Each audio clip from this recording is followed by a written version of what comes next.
नमस्कार। अगर आप एचटेट, सीटेट, हरियाणा सीईटी या किसी अन्य कॉम्पिटिटिव एग्ज़ाम की तैयारी कर रही हैं, अपनी तैयारी को तेज़ तर्रार और फतेहदार बनाना चाहते हैं, तो आइए जुड़िए मेरे साथ। आज हम पढ़ते हैं हिस्ट्री में बौद्ध धर्म। एनिसेंट हिस्ट्री की अपनी क्लासेस चली हुई हैं। हमने हड़प्पा सभ्यता, वैदिक सभ्यता, पूर्व और उत्तर दोनों वैदिक सभ्यताओं को कवर कर लिया। साथ के साथ हमने जैन धर्म को पढ़ा है। आज हम बौद्ध धर्म के बारे में पढ़ते हैं, सिक्वेंशनली पढ़ रहे हैं। बहुत जल्द 3-4 क्लासेस में और शायद अपनी हिस्ट्री, एनिसेंट हिस्ट्री कंप्लीट हो जाएगी, तो ध्यानपूर्वक पढ़िए। चलो आज की क्लास में हम पढ़ते हैं बौद्ध धर्म के बारे में। देखिए, हमने जैन धर्म के बारे में पढ़ा, जैन धर्म के तीर्थंकर हमने पढ़े, जैन धर्म ने की जो संगतियाँ आयोजित हुई थी वो हमने पढ़ी, जैन धर्म के कुछ इम्पोर्टेंट पॉइंट्स थे वो डिस्कस किए जो एग्जाम पॉइंट ऑफ व्यू से इम्पोर्टेंट थे, उन सब के बारे में हमने पढ़ा। आज हम बौद्ध धर्म के बारे में पढ़ेंगे। देखिए, बौद्ध धर्म के बारे में जो स्टोरी प्रचलित है वो तो आप सभी को पता ही होगी। मैं सिर्फ to the point to point बात करूंगी जो बौद्ध धर्म के बारे में होंगी, और इससे बाहर आई प्रॉमिस नहीं कंटेंट है। अगर आप एग्जाम की तैयारी कर रहे हैं तो सिर्फ बौद्ध धर्म सिर्फ इसी क्लास से आपको पढ़ने की ज़रूरत है, जो 1 डे एग्जाम है उनके लिए। तो चलो हम बौद्ध धर्म के बारे में पढ़ते हैं। देखिए, धार्मिक सुधार आंदोलन चले हुए थे, उनमें एक था जैन धर्म। इसके साथ ही बौद्ध धर्म भी एक रिफॉर्म्स के रूप में उभर कर आया था। बौद्ध धर्म की स्थापना किसने की थी? बौद्ध धर्म की स्थापना महात्मा बुद्ध, गौतम बुद्ध ने की थी। किसने की थी? गौतम बुद्ध ने की थी। इनका जन्म 563 ईस्वी पूर्व लुम्बिनी वन में हुआ था। कपिलवस्तु के लुम्बिनी वन में हुआ था, और इनके पिता का नाम शुद्धोधन था, माता का नाम महामाया था, और जिनकी पालना पोषणा जिसने की थी, मतलब जिनका पालन पोषण जिसने किया था वो थी प्रजापति गौतमी, जो इनकी मौसी थी। जो शुद्धोधन थे वो कपिल वस्तु में शाक्य कुल के प्रधान थे। शुद्धोधन कौन थे? कपिल वस्तु के जो शाक्य मुनि है, शाक्य कुल है, उसके प्रधान हुआ करते थे। इनकी पत्नी का नाम यशोधरा था, और इनकी पत्नी का नाम था यशोधरा। इनका एक पुत्र भी था जिसका नाम राहुल था। इनकी पत्नी का नाम था यशोधरा। इन्होंने 29 वर्ष की आयु में क्या किया? अपने ग्रह का त्याग कर दिया था। आपने वो स्टोरी तो देखी होंगी। इसने एक मरे हुए व्यक्ति को देखा, एक साधु महात्मा को देखा, एक बीमार व्यक्ति को देखा, बुजुर्ग को देखा। ये बातें तो आपको पता होंगी, तो मैं ये ना बताकर हम सीधे पॉइंट्स पर बात करते हैं। तो याद रखिए, इनका जन्म 563 ईस्वी पूर्व में लुम्बिनी में हुआ था। इनके पिता शुद्धोधन थे, माता का नाम महामाया था, और यशोधरा इनकी पत्नी थी। इनका एक पुत्र हुआ जिसका नाम था राहुल। इन्होंने 29 वर्ष की आयु में अपने घर का त्याग कर दिया था, जिसको महानिष्क्रमण नाम से भी जाना जाता है। उसको किस नाम से जाना जाता है? इसको महानिष्क्रमण नाम से भी जाना जाता है। किस नाम से जाना जाता है? महानिष्क्रमण नाम से जाना जाता है। जब 29 वर्ष की आयु में इन्होंने अपने घर का त्याग किया, तो ये एक नदी, अनोमा नदी के किनारे जाकर इन्होंने क्या किया था? अनोमा नदी के किनारे जाकर अपना सिर मुंडवाया था, यानी कि अपने बाल कटवा लिए थे। उसके पश्चात ये आगे गए, मतलब ज्ञान की खोज में गए थे ये। मतलब इन सब चीजों से शुद्ध होकर, जो 4 चीजें थी, मतलब बीमार व्यक्ति था, बूढ़ा व्यक्ति था, एक साधु था, एक इन्होंने क्या, मृत्यु शैया पर, मतलब जो अर्थी होती है उस पर लेटे हुए एक व्यक्ति को देखा था। आर्थिक यात्रा देख ली थी इन्होंने, तो शव यात्रा देख ली थी।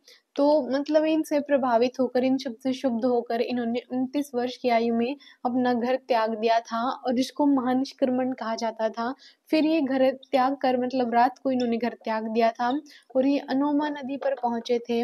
अनोमा नदी पर जाकर इन्होंने क्या किया था? अपना सिर मुंडवा लिया था, यानी कि अपने बाल कटवा लिए थे।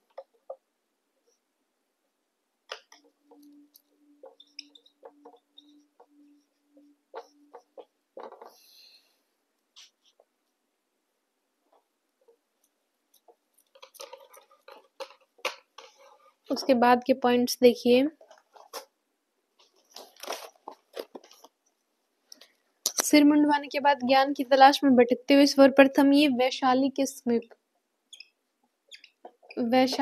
समीप अलार कलाम, इनको इनका गुरु भी कहा जाता है। अलार कलाम के पास गए जो सांख्य दर्शन के प्रवर्तक थे। सांख्य दर्शन के बारे में पढ़ा था जब हिंदू धर्म की वैदिक सभ्यता हम पढ़ रहे थे, सनातन धर्म के बारे में पढ़ा था हमने, तब मैंने सांख्य दर्शन जिसके प्रवर्तक, जिसके रचयिता कपिल मुनि थे, तो वही सांख्य दर्शन के प्रवर्तक थे। उसी सांख्य दर्शन के प्रवर्तक थे अलार कलाम, उनके पास पहुंचे। इनको इनका गुरु भी कहा जाता है। उसके बाद ये बोध गया गए।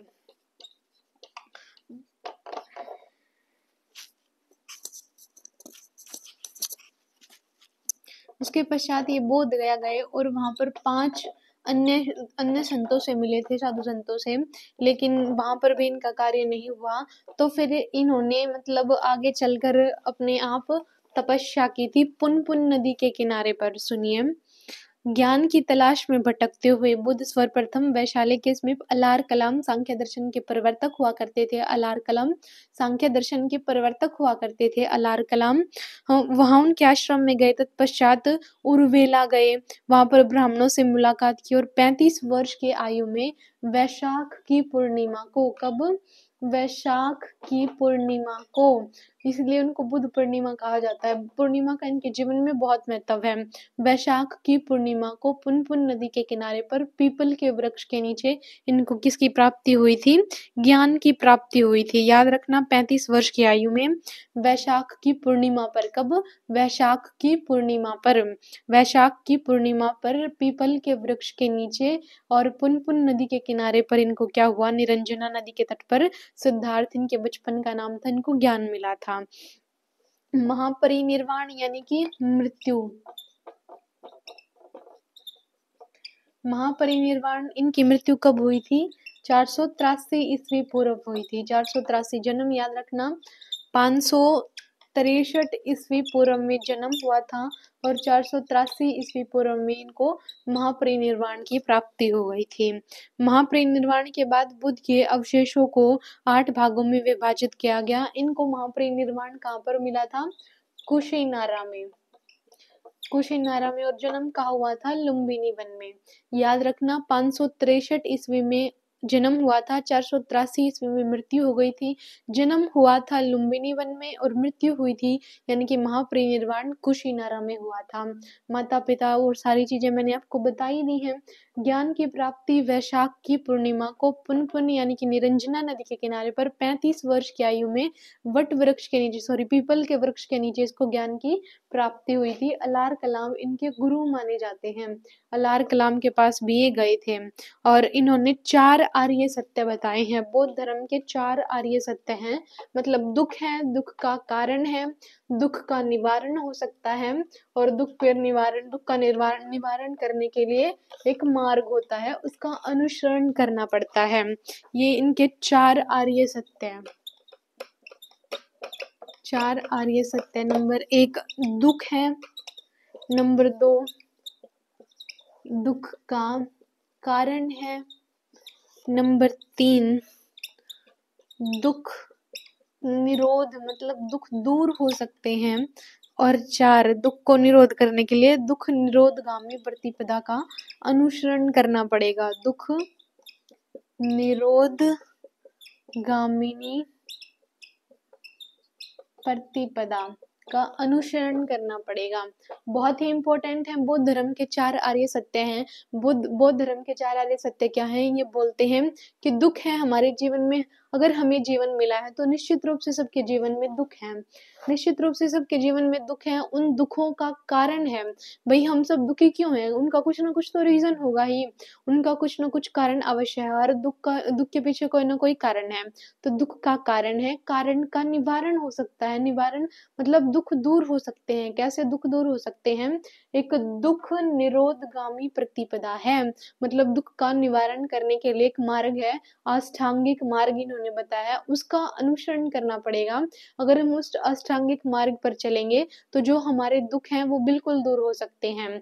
क्या हो सकते हैं? दुख बिल्कुल दूर हो सकते हैं। दुख हमें अनुभव ही नहीं होंगे, फील ही नहीं होंगे, अनुभव ही नहीं होंगे अगर हम उस अष्टांगिक मार्ग पर चलेंगे। अष्टांगिक मार्ग का क्या करेंगे? अगर हम उस अष्टांगिक मार्ग का अनुसरण करेंगे। तो वो अष्टांगिक मार्ग देखिए क्या है।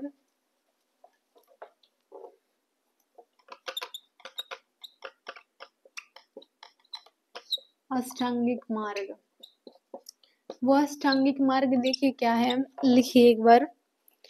सम्यक दृष्टि, सम्यक दृष्टि मतलब बुरा मत देखो। नंबर 2 पर है सम्यक संकल्प, सम्यक संकल्प मतलब अच्छे कार्य करने का संकल्प लें। 3 है सम्यक वाक, मतलब अच्छी वाणी बोले, बुरे वचनों का प्रयोग ना करें। नंबर 4 है सम्यक कर्मांत, अच्छे कर्म करें। नंबर 5 है सम्यक व्यायाम, अपने शरीर को स्वस्थ हष्ट पुष्ट रखने के लिए व्यायाम करें। नंबर 6 सम्यक स्मृति, मतलब अच्छी स्मृति बनाएं, बुरी स्मृति ना बनाएं। अगर बुरी यादें होंगी तो हमारा जीवन कष्ट में होगा, कष्ट में तो दुख होंगे। और नंबर 7 पर है सम्यक समाधि, नंबर 7 पर है सम्यक आजीवन। आजीवन मतलब अपना जीविका उपार्जन छल कपट छोड़कर बहुत अच्छे से ईमानदारी के साथ करें।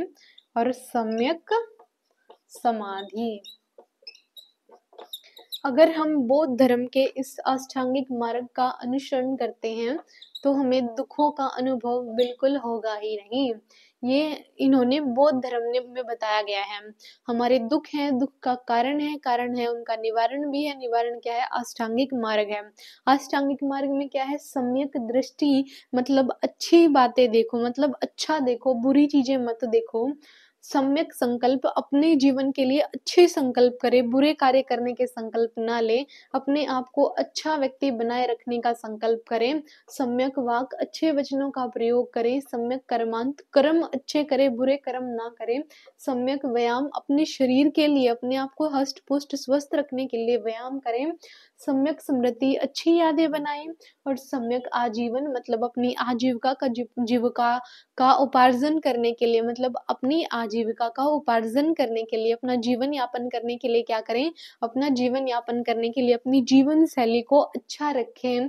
और सम्यक स्मृति और सम्यक समाधि, और उसके बाद है सम्यक समाधि, मतलब ध्यान व्यायाम वगैरह, ये सारी चीजें इसमें इंक्लूड है। अगर हम इस अष्टांगिक मार्ग का अनुसरण करते हैं ना, अगर हम इस अष्टांगिक मार्ग का अनुसरण करें तो क्या होगा?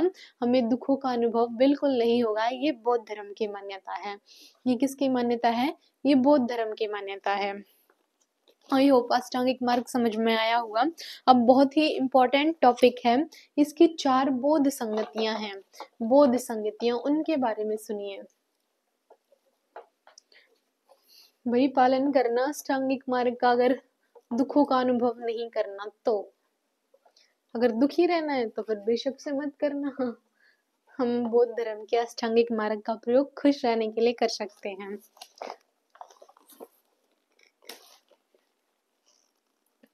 उसके बाद देखिए बौद्ध धर्म की संगतियां। जैन धर्म की 2 संगतियां थी, इसकी 4 संगतियां हैं। सप्तर्षि गुफा, राजगृह, राजगृह 483 ईस्वी पूर्व, मतलब महात्मा बुद्ध की मृत्यु हुई तब ही बौद्ध संगति आयोजित हुई थी प्रथम। उस समय शासक थे अजात शत्रु।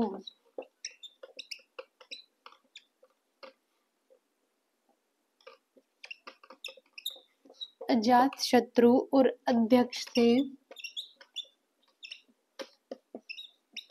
महाकश्यप।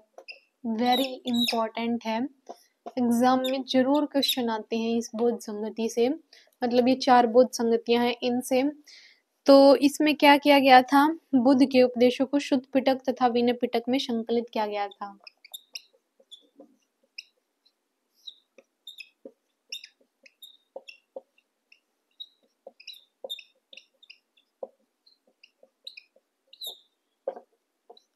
बुद्ध के उपदेशों का देखिए, पहली बौद्ध संगति राजगृह सप्तर्षि गुफा में हुई थी।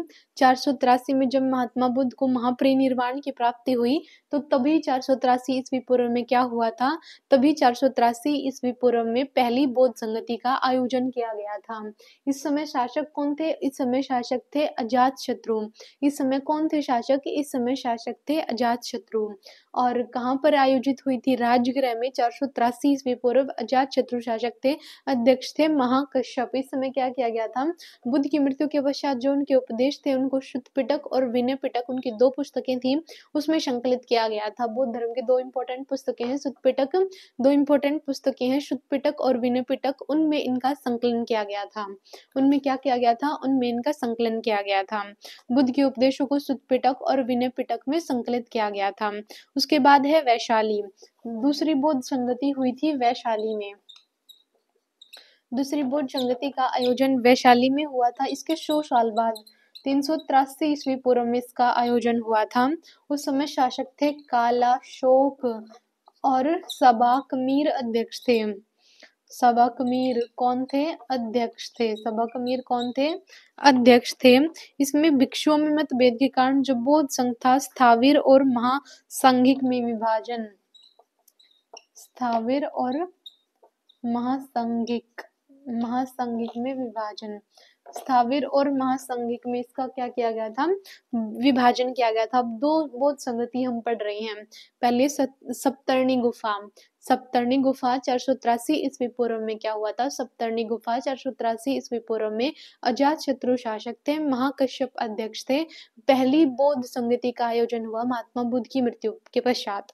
ये सोचा गया कि उनके उपदेशों का क्या करें? उनके उपदेशों का 2 उनकी मेन पुस्तक थी, मतलब बौद्ध धर्म की शुद्ध पिटक और विनय पिटक, उनमें संकलन किया गया था। याद रखना डेट, कहाँ पर?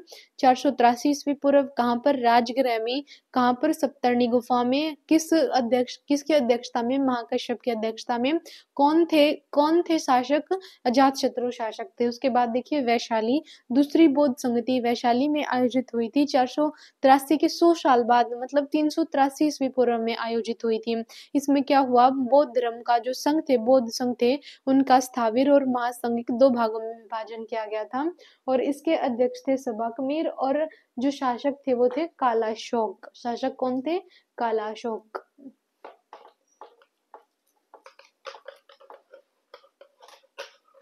बहुत इंपॉर्टेंट है ये चारों बौद्ध संगतियां। उसके बाद देखिए पाटलिपुत्र में तीसरी हुई थी।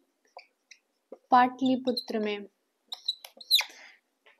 कब आयोजन हुआ था? 250 से 251 ईस्वी पूर्व में। 250 से 251 ईस्वी पूर्व में अशोक के शासनकाल में। पहले, इससे पहले कालाशोक, अब अशोक। मोगलीपुत्तिस की अध्यक्षता में। मोगलीपुत्तिस की अध्यक्षता में अभिधम्म पिटक का संकलन।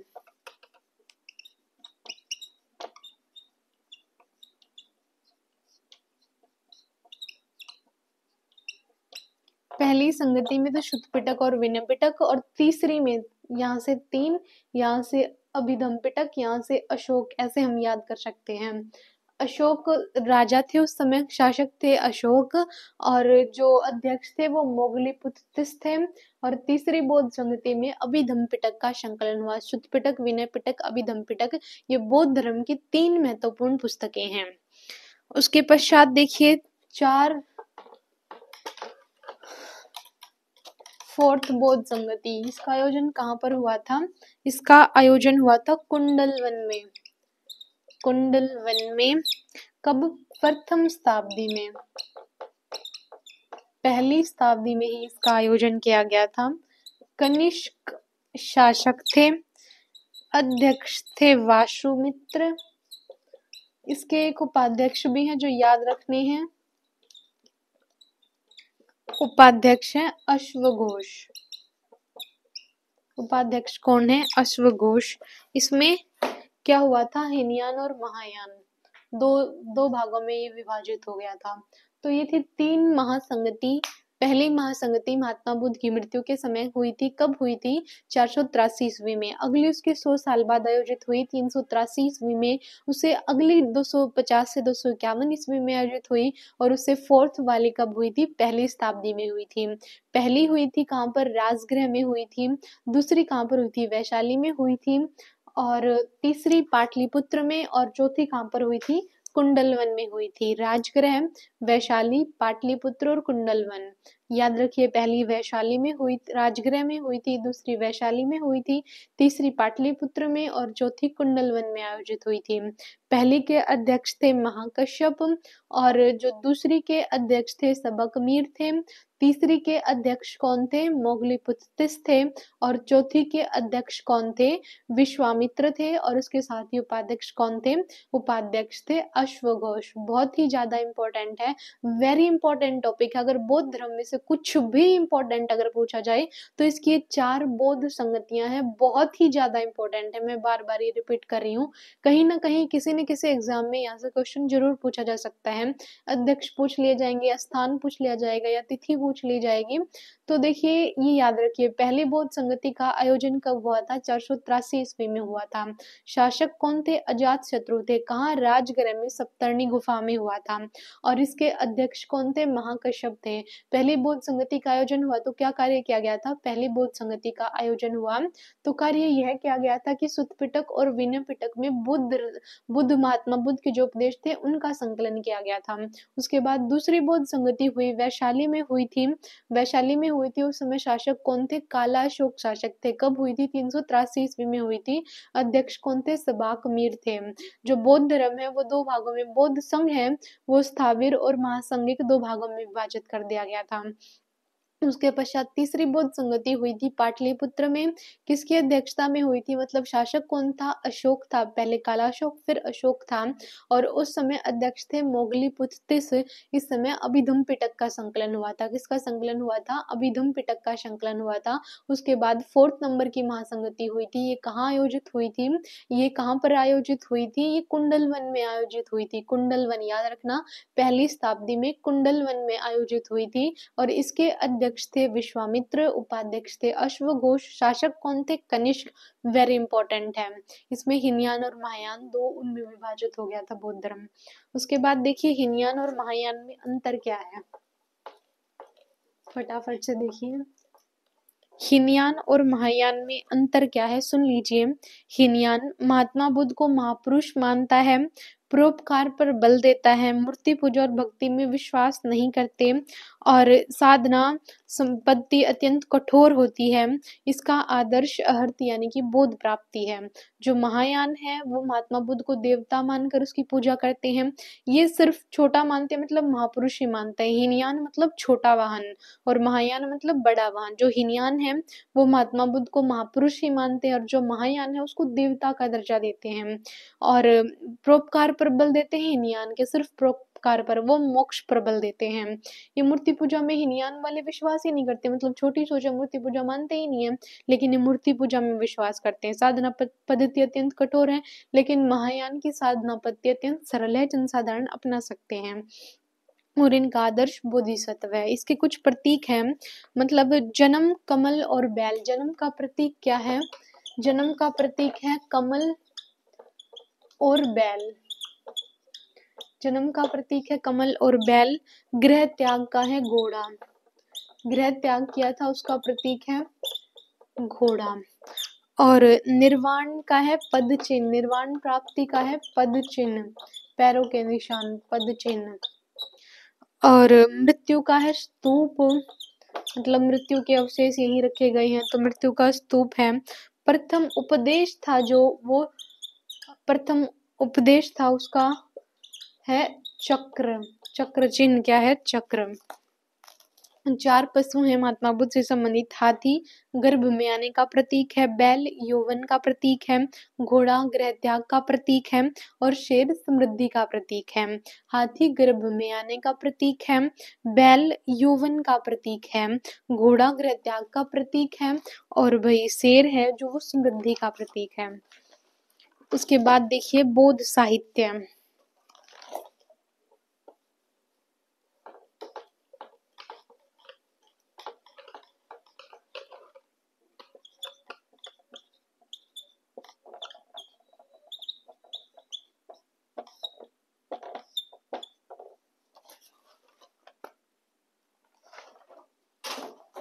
चलो बौद्ध साहित्य हम नेक्स्ट क्लास में पढ़ेंगे, अब थोड़ा टाइम कम है। तो जो बौद्ध साहित्य है उसको अगली क्लास में पढ़ेंगे। जो बाकी बचा हुआ पोर्शन है, बस 5-10 मिनट की क्लास और बची है, वो हम नेक्स्ट टाइम कर लेंगे। तो आज के लिए इतना ही, धन्यवाद।